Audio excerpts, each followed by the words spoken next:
C'est plus un témoin de guérison, non? Oui. On a un témoignage de guérison assez étrange.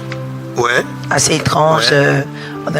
On aimerait bien avoir ton avis sur le témoignage. Ah bon, hein? Alors, c'est le témoignage d'une dame qui nous a contactés en urgence pour nous dire que son bébé de 2 mois était très très souffrant et que convaincu que l'autel de prière 24 était dédié au Seigneur et que le Seigneur agissait sur cet autel.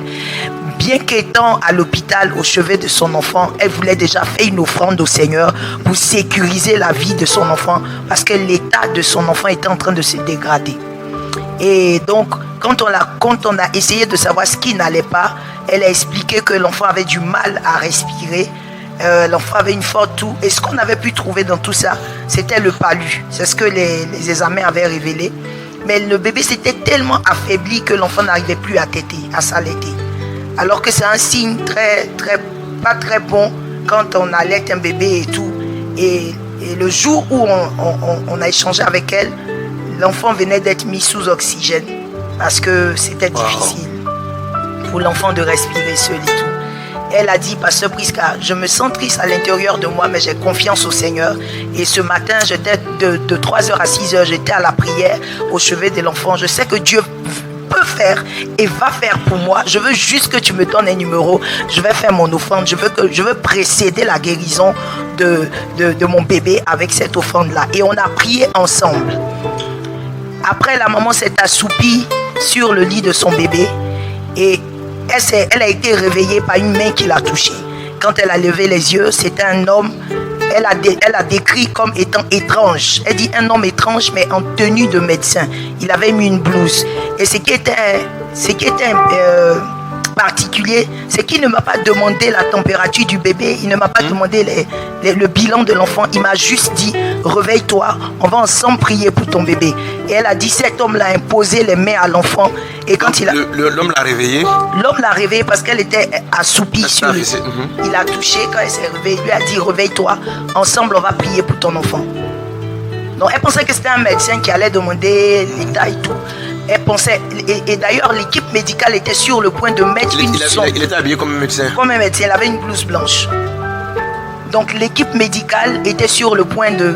L'équipe médicale qui suivait le bébé était sur le point de mettre une sonde au bébé pour l'alimenter. Donc elle pensait que c'était la continuité du traitement. Et le monsieur a dit, je suis venu prier pour ton enfant. Il a imposé les mains au bébé de 2 mois. Il a prié pour le bébé et il a regardé la dame et lui a dit, ne me cherche pas, n'aie pas les regards sur moi. Le Dieu que tu invoques est vivant. C'est celui-là qui t'a exaucé. Et il est sorti de la salle.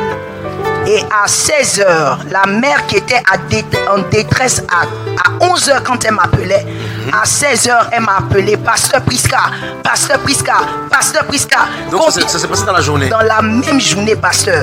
Combien de fois t'ai-je appelé? Je dis 3 fois. Elle dit, je suis en train de donner le sein à mon bébé. Pasteur Prisca, l'enfant a retrouvé sa vigueur. Voici ce qui s'est passé. Et la mère qui termine pour dire, je crois que j'ai eu une visitation d'un ange. Je crois que mon bébé est guéri parce que cet homme-là en sortant, il m'a dit, c'est fini.